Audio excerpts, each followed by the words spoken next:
Hello and welcome to the Addicts Anonymous podcast. I'm your host, Jamar. Today's episode 237, and we have Joseph Rizza on the line with us.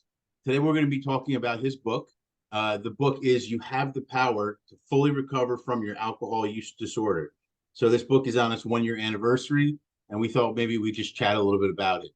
So, first off, how are you today, sir? I'm good. I'm good. Couldn't be much better. It's a nice snowy day. Took the dog out in the snow, and now I'm just having an interview with you. So Sounds like a day. all is good. Yeah. All right, good. I'm glad to hear that. So, I guess the first question is, give us an overview of the book. What is the book about? What do what kind of points do you touch on there? Stuff like that. I guess, Jim, if I had to say in a couple of words what it's about self-empowerment.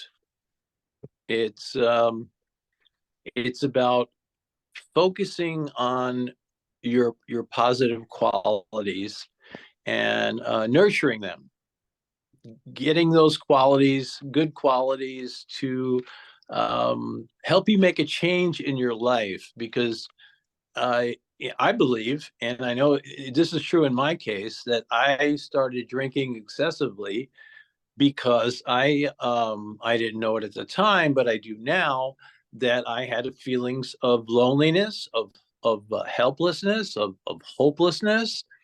And I was just kind of drowning myself in alcohol just to avoid reality. And it was nothing I could change in the world.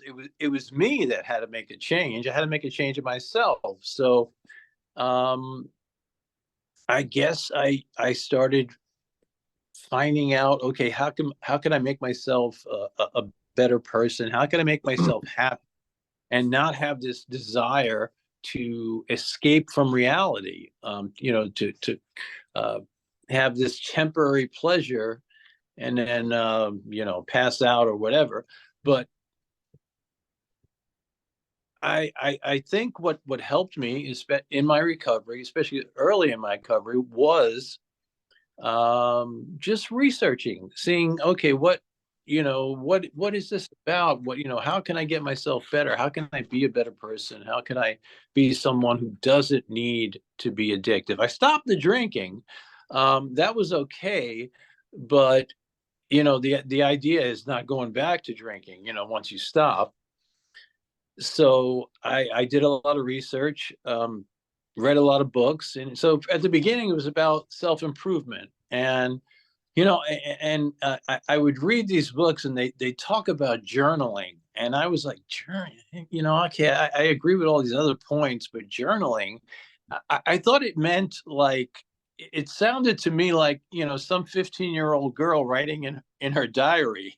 But then I got to realize that that's not what journaling is about. Journaling is just, if something's on your mind, write it down, just jot it down. And that's what I started doing.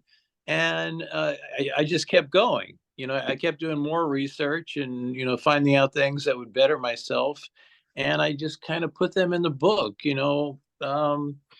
basically, you know, being present, not trying to just live in the present, and knowing that you can't go back and change the past. You don't know what's going to happen in the future, so focus on the now. Make yourself a better person right now.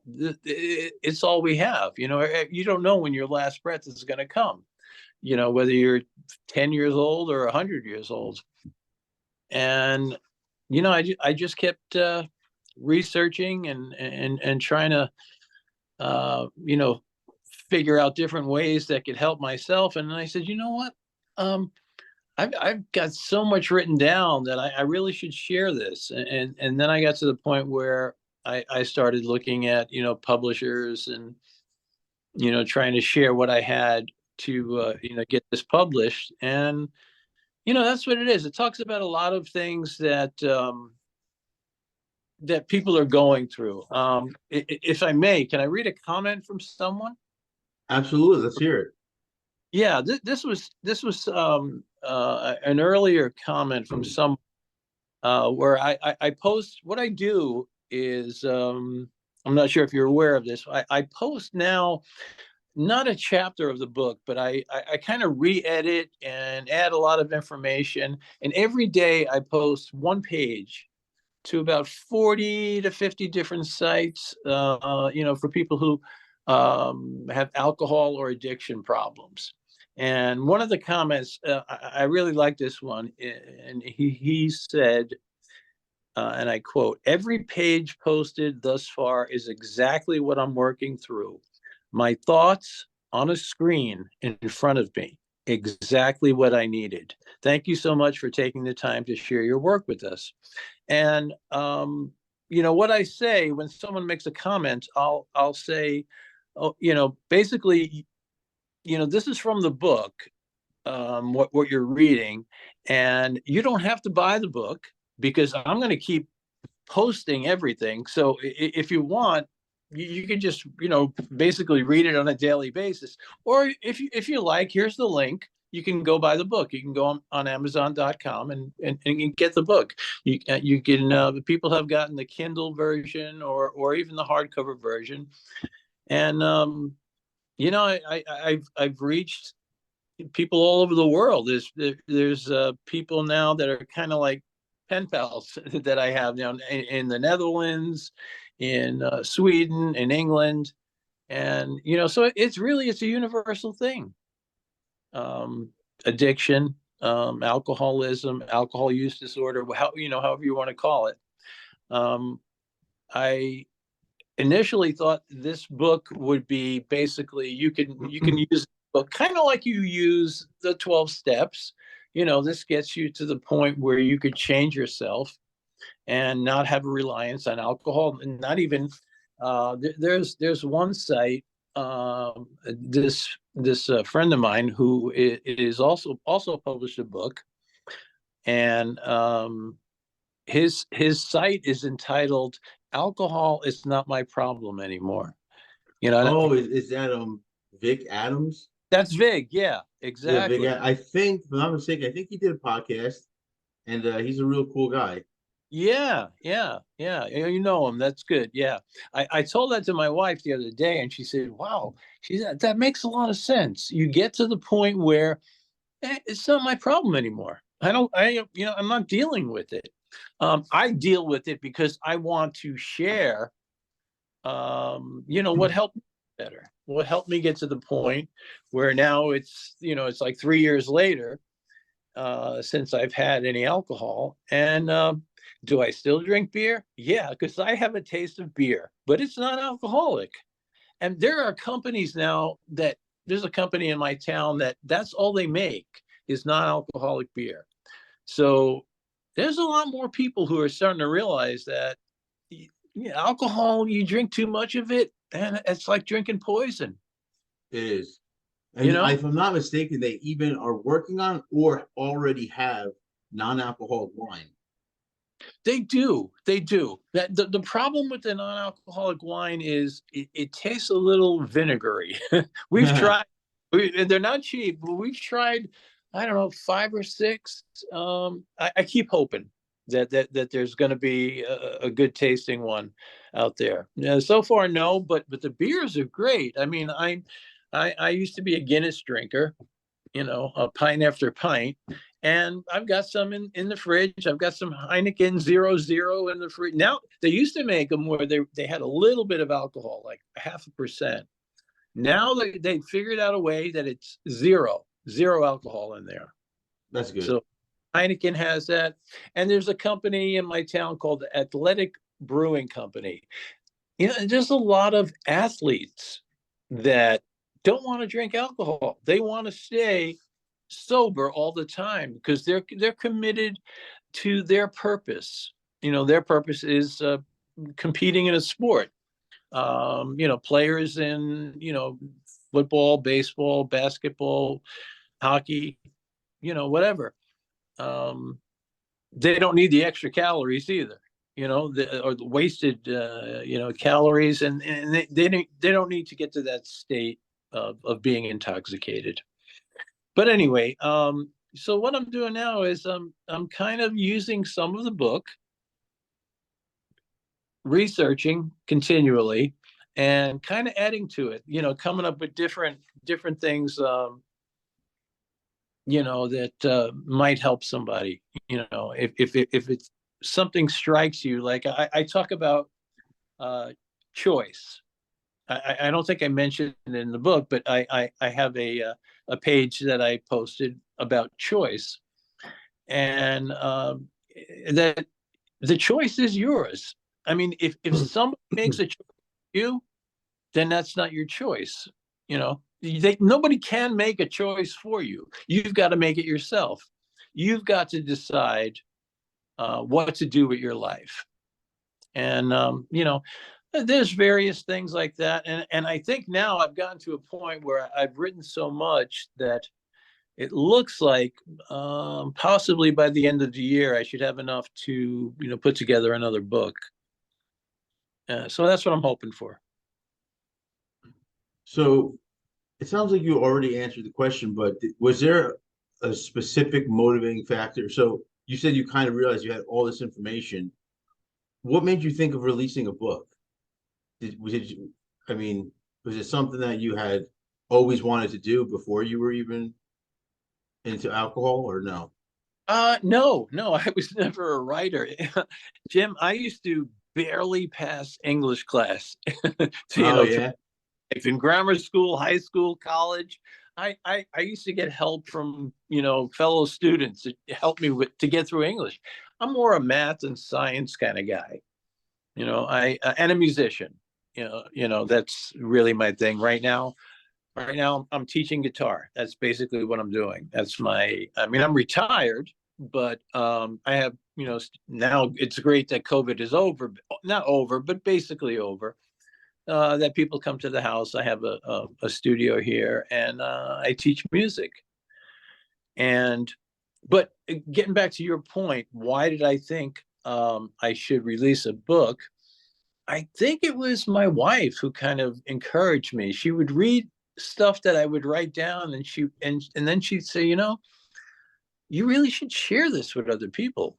There are other people just like you that really need to hear some of these things. And Well, yeah, going back to your comment before, or the comment that someone made about you, about how it was exactly what you're going through, that's exactly the point of sharing stories, because now other people, they could feel that they're not alone.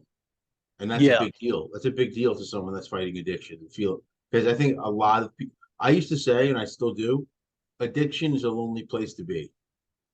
oh yeah, yeah, It's a lonely yeah, place to be. really is. It is. And it's hard getting out of it when you don't have help you get out of it. It really is. And I talk about a support team. You really need to put together a support team. At the very least, you got to be honest with one person in your life and tell them, hey, I'm going through this. I'm trying not to drink anymore. Um, I want to be sober, and when you tell one person, at least someone you can trust, maybe your wife, maybe your sister, your daughter, your best friend, someone you could confide in. And then if you find a place where there are other people, whether on the internet, a Zoom meeting, or any kind of meeting, a 12-step meeting, refuge recovery meeting, whatever it is, like you said, just knowing that other people are going through the same thing that you are, it makes a difference. Absolutely. I mean, that was one of the eye-opening moments for me when I was in rehab. So I had never been in any type of group like, Addicts Anonymous, or I'm sorry, Alcoholics Anonymous or Narcotics Anonymous. This was my first time. And that was really eye-opening for me. I finally felt, okay, I can talk to someone that understands what I'm going through. Because you can't really talk to people that don't have these issues about what you're going through, because they won't get it. They won't, a lot of the stuff we'll say will probably sound crazy to them. We Yeah. want to stop, but we continue to use. They wouldn't get it. But when you find someone that also has those issues, to me at least, I had the feeling of, oh, I could speak to someone that actually might have a chance of really understanding what I'm going through. Right. Yeah, yeah. It definitely makes a difference. You know, that's I guess that's really why I wanted to put it in a book form for people to um and the book is not about me. It's about different things that can help a person. Um, Things that you do go through when you are addicted, but it goes beyond that. It goes, you know, there's many parts of the book. Some of it talks about emotions. You know, there's negative emotions, positive emotions. We don't want negative emotions. We only want positive emotions. But emotions are just they're just like a messenger. They're telling you, hey, man, there's something wrong here. That's why you're feeling like this. So, you know, the thing is, you've got to listen to that emotion and say, okay, what do I need to fix? And, you know, kind of follow. If you don't, that emotion is going to stay with you long after you even remember what you need to do to fix it, and you're just going to have this negative emotion. So, you know, what I say in the book and my latest articles are like, you know, you got to deal with the emotion when it happens. You know, figure it out, and then once you do, you know, confront it, then you can release the emotion. You know, and then I talk about um, also about positive emotions and positive thoughts and positive feelings and focusing on the positive. We, I mean, we all know that there's a lot of stuff happening in the world, a lot of injustice out there, a lot of people hurting, a lot of people doing bad things. But I think that's what gets, you know, the attention, because we have this negative bias in us as human beings. We've evolved with this negative bias because it's a protection. It's a matter of survival. We kind of look out for danger, and it was really necessary back in the day when I don't know, we could call them cavemen if you like, but you know, people kind of uncivilized, no, you know, and they had dangers. They had to watch out for wild animals and other people who might be attacking them. So they were always on the lookout for that. And I think it's kind of ingrained in us. It's part of our DNA, and that's why we survived. That's why we're still here today. But we're also here today because if we were all just killing each other, we would have died off a long time ago. So there's got to be some positivity still around for us to exist today. And I think a lot of what my book says is to focus on that positivity. I know myself, you know, my wife and I, we go hiking on the weekends, and just being out in nature is just a wonderful thing. And I think it's good for anybody who has any kind of addiction. You know, I still have anxiety. Just because I stopped drinking and I'm a sober person and I'm basically a happy person, I still have, well, it's called idiopathic anxiety. It's an anxiety that I don't really know where it's coming from. I don't know how to fix it, so I get a little anxious. But I learned to deal with it. I learned that don't lie in bed and continue to be anxious. Get up and start doing stuff. If your body's moving, your mind doesn't have to think as much or overthink or get anxious. You know, get into something, go exercise, go do something, go journal or write or speak to somebody, call a friend. um you know, I don't know, did I get off topic? It kind of No, no, sounds. just no. You're talking. It's good. So what are some of the bullet points you're making in the book? What is some of the stuff that the key takeaways, I should say? Well, in the book, um it's kind of, and it's not a spiritual book. It's not about anybody's religion, but I did kind of study Buddhist principles, and I've met a bunch of people who have as well, young, old, because Buddhist principles are basically about doing no harm, to someone else. And when you think about it, I started saying, well, yeah, that makes a lot of sense. Doing no harm, having gratitude for what you have, um, not trying to get a bigger piece of the pie, but thinking about yourself and thinking about others. And then I realized in researching, well, yeah, that's a good philosophy to have. But then, if you go look at the Christian religion, you read the Bible, it's basically the same thing. Do unto others what you would like to be done to you. So it's kind of about that. It's kind of it's about bettering yourself, being a better version of yourself, continually working on your positive qualities, your strengths. Um, there's a bunch of different things. I talk about slowing down, which is kind of hard. We're rushing around like crazy. We never have time to do this or that. You probably do a bunch of different things throughout the day. I'm retired and I still do a bunch of things throughout the day and have to organize them and put them in my calendar. But it's when you do slow down and kind of savor the moment, no matter what you're doing. If you're enjoying something, just let it last, let it sink in, and that'll make you a more positive, a more grateful person. And I talk about when someone says something to you that kind of seems unfair, or sounds like they're talking about someone else that you care about, and your first, well, me years ago, I would just like jump at the person and start yelling.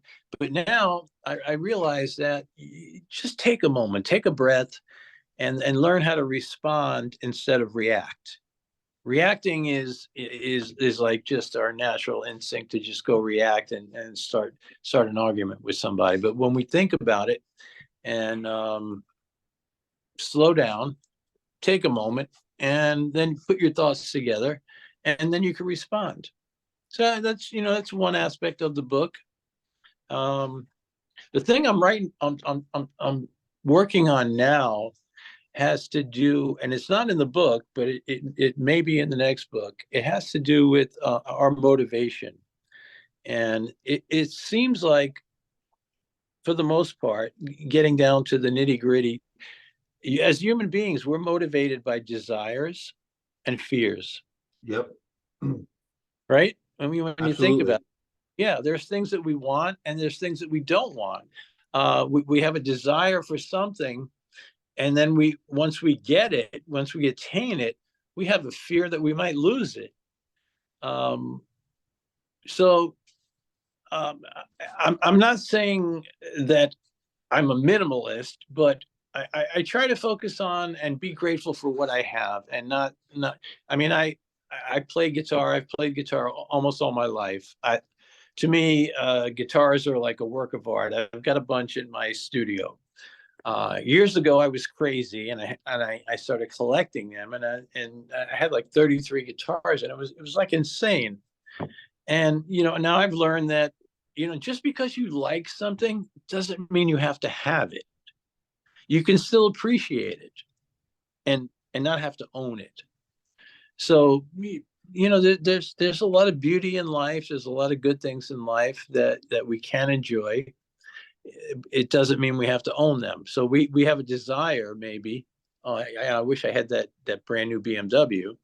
Okay, yeah, but am I going to really motivate myself to work towards putting together 100 grand to get that BMW? Maybe not. Um, I drive a 20-year-old truck, and you know what? It's good enough for me. It gets me around, and I love it. When I have to do a gig, I got plenty of room in the back. I throw it in the back. I don't think I've ever had that car washed. It's kind of about, it's being grateful for what you have, what you already have. And I think we are, and especially, in this country, we're really kind of privileged in a way. We have our freedom.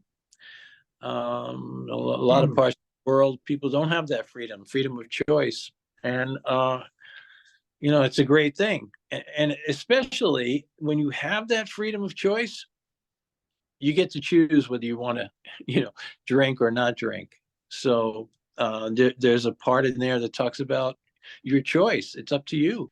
You've got to make that decision. Nobody's going to make it for you. They can help you. They can guide you. They can say, okay, this is what I did. This helped me. That helped me. And you could say, okay, yeah, maybe I'll work on that. I talk in the book about mindfulness. Being mindful, being aware of what's going on, and not being automatically judgmental. Just kind of sitting back a little bit and looking at the world and giving it a second. Not just jumping out and saying stuff the first thing that comes to your mind. Just and then realizing there's some things that the serenity prayer, there's some things you can't change, and you got to learn to accept certain things. You got to learn to let go of things. I talk about forgiveness. Forgiveness is important. A lot of people have trouble forgiving people, but I think what's worse is some people have trouble forgiving themselves. They look at themselves and say, "Oh, look at what I did. I was drinking and I did all this stuff, and my family, the shame and all that stuff." But okay, yeah, you can feel that and appreciate that, and tell your family or your friends, "Hey, man, I'm sorry I did this shit," but you got to realize that's in the past, and you can't change it. You can, and even people that harmed you can't change that. Okay, you got to forgive them, because if you keep holding the regrets and the anger inside, the bitterness, I mean, that stuff's going to eat you alive. So it does you no good. Like right now, I don't dwell on the past anymore. Have I gone through a lot of crap in my life? Yeah, but I've gone through a lot of good things as well.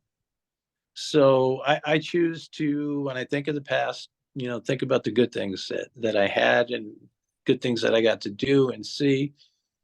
And it's still going. I'm still, appreciating all the beauty that's around in this world, and all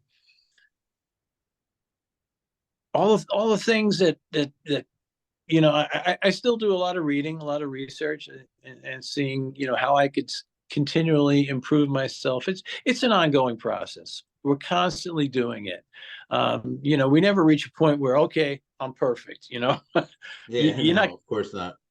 Yeah, you're not going to get to that point. Somebody will say something, or you'll even see something like in a movie or something, and wow, I never thought of that. Um,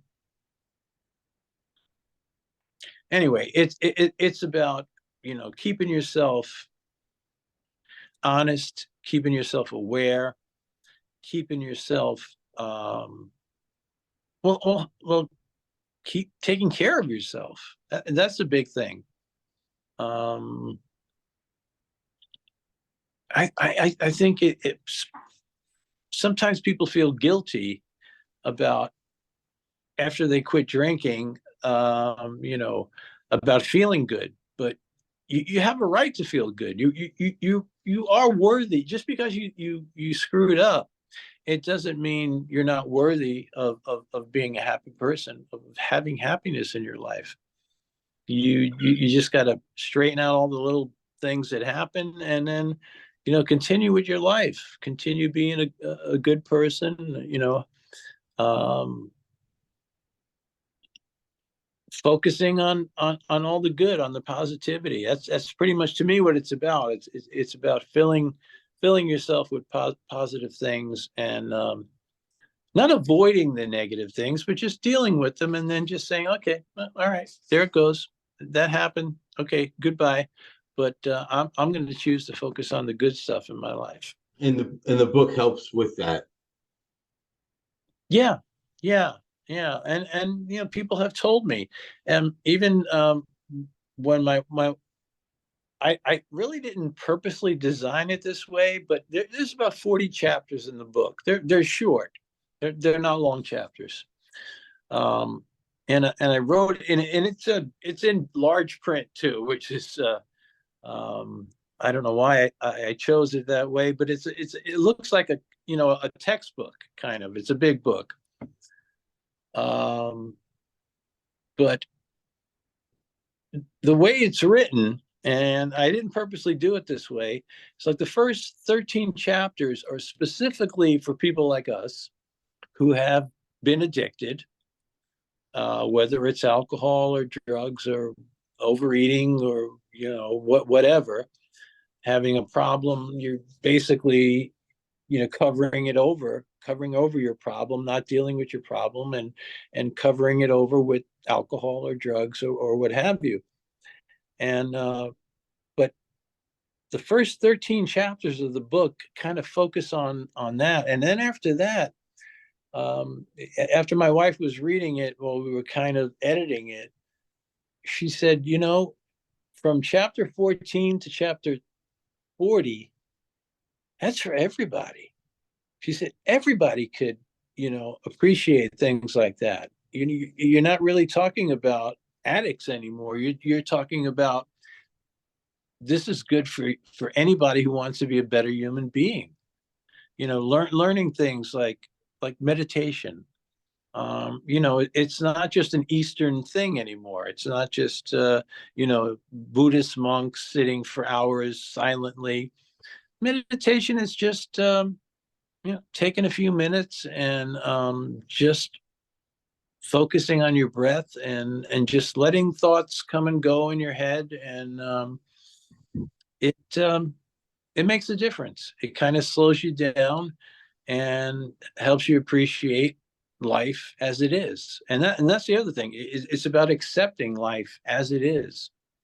You're I mean, there's a lot of, I mean, if you look at social media, there's a lot of angry people out there, who, there's people who are politically involved and believe one thing, and there's other people who believe something else. And okay, I get it, but you're not going to change the world that way. You're, I don't know, maybe social media is just a place to vent. I'm not sure, but you hear a lot of negative things, and my book is more about the positive things, not really um not really focusing on the negative things. I know we have weaknesses, and sometimes you just have to accept your weaknesses and say, okay, I get it. I'm never going to be perfect, and just accept that. But what do I have that's good?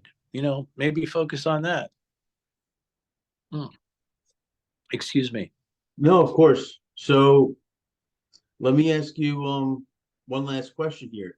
What made you decide to re-release? So you're re-releasing the book, correct? It's going to be a new version. Yeah, it's going to be different, like a different version, a lot of additions to it. Right now, this past week, I've been talking about recovery, just specifically about that you can recover. You have it in you to recover, and there's 8 different articles on it, and I've been posting them every day. So I'm now up to like 115, various articles. So it is kind of a re-release of the book, just in a different fashion. And I think it's because we're always learning. Life never stops teaching. So, life is always changing. And so we're always learning. There's always people out there that, none of these thoughts are really my own. I mean, I didn't think of every word in this book. I mean, I wrote it in my words, but I learned it somewhere. So we're always learning. But if we can take what we learn and put it in words that people could understand it, I guess that's really what I'm trying to do, and what I did with the first book, and what I want to do with the second book. And with the second book, I'm just doing like one page at a time. Each page will basically be a chapter. This is what we're going to focus on right now. Flip the page. It may still be related to it, but it may introduce something else new.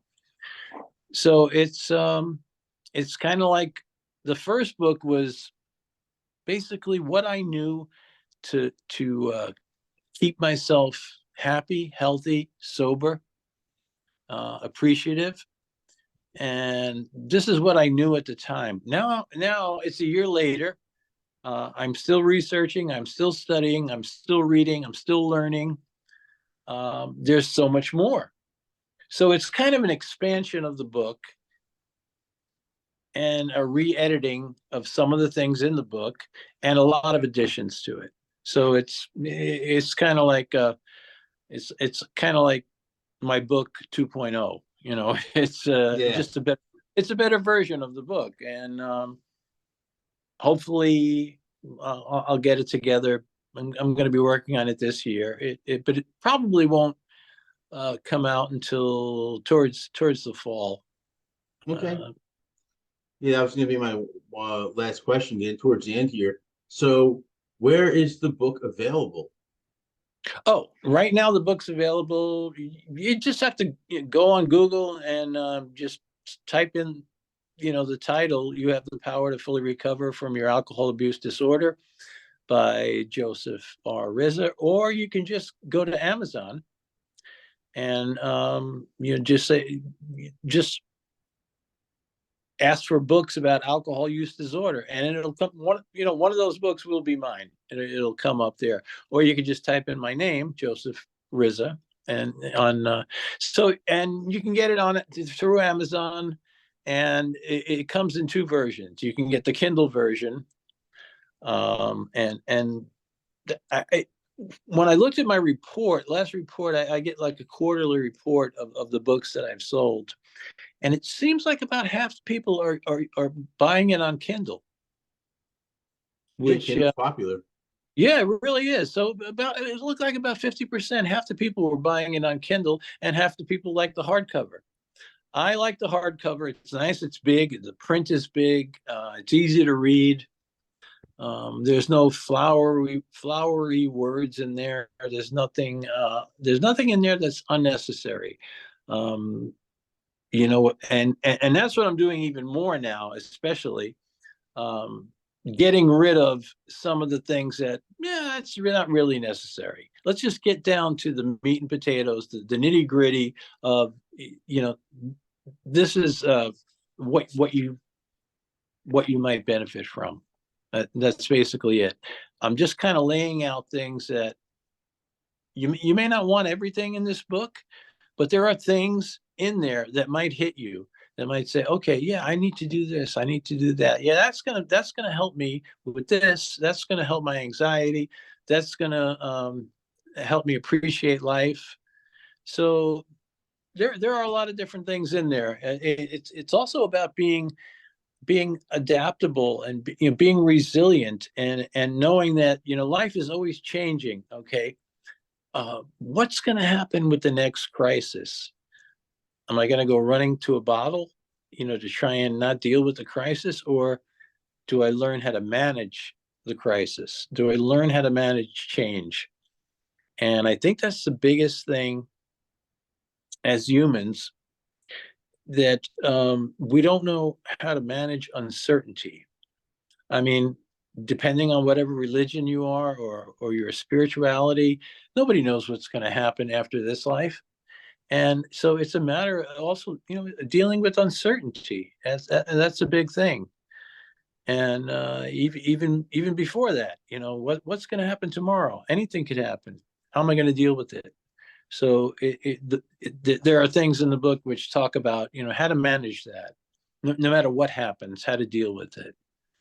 So, how to cope, really. How can I cope with this? How can I deal with this? How can I not make it destroy me?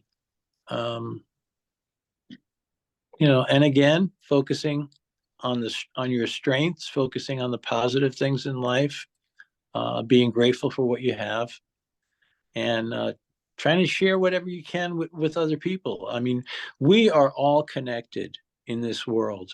We could not live by ourselves. If we were the last person on earth, I don't think we'd last very long. We need each other. That's the thing. So it's a matter of being kind to each other, being generous, lending a hand, doing what we can for one another. And you see that in a crisis, like when a plane crashes, people just don't take care of themselves. They're always taking care of somebody else, making sure everybody else is alive, whenever something happens. It seems like, when the towers went down back in 2001, everybody just pulled together and became so united. Um, you know, but we don't need a crisis to help us be united. We don't need a crisis to help us appreciate each other. Yeah, you know what? I talk and I ramble, but that's why there's so many things in the book, and that's why I have to write them down, because there's this, there's that. This will help you. That'll help you. So there's so many things that and just in a year from the book, I have learned so much more. Even at my stage in life, you know, I think it's necessary to share that with people. Yeah, no, it sounds like we've covered a lot of ground today. I really appreciate you coming on the podcast. It sounds like the book will be very informative. Thank you, Jim. Yeah, people have appreciated the first book, but I think it's I'm just basically gonna take it to another level. There you And go. Like you said, 2.0. 2.0. Yep. All right. Did you It's have anything else you wanted to throw in? No, not really. I just I guess what I want to say is, there's everybody has their own way of recovering, and we should appreciate that and not say, hey, my way is the only way to recover. Okay, we got to do this 12-step program. If you don't do that, then forget it. Uh, no. Um, yeah, if that works for you, great. That's wonderful. But I guess what I want to say is, don't put down somebody else's way of recovering. They're trying to do the right thing. They are trying to recover. They are trying not to drink anymore, not to do drugs anymore. And whatever it takes for them to do that, unless they're harming someone, that's a good thing. There's no one size fits all way of recovery. Everybody, um, I've learned that over the year. I mean, I used to be like, okay, yeah, you shouldn't do this, you shouldn't do that. And then I've realized that, what, if it works for you, why not? If you Yeah. if God works for you and you think God's helping you, God bless you. Do that. For me, I mean, I believe, I have my higher power resides within me. I have a spirit within me. Um, I don't know what it is, but I have that motivates me, that gets me going to better myself and try and share what I know with other people.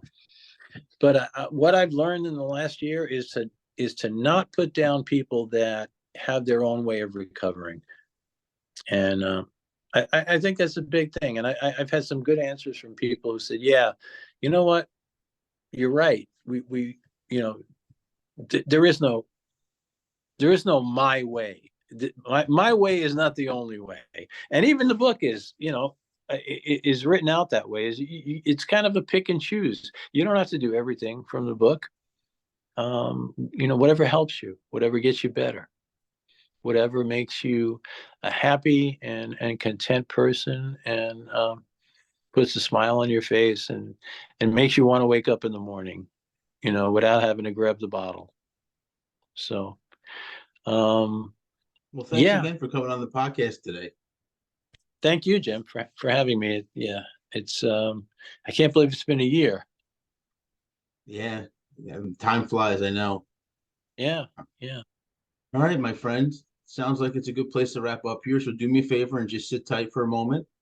And for everyone watching and listening, if you like what you just saw and heard, go below and give us a like. Also, subscribe to see when we upload new videos. You can check us out on all social media. We're on Twitter, Facebook, Reddit, TikTok, Instagram. Pretty much you name it, we're most likely on it.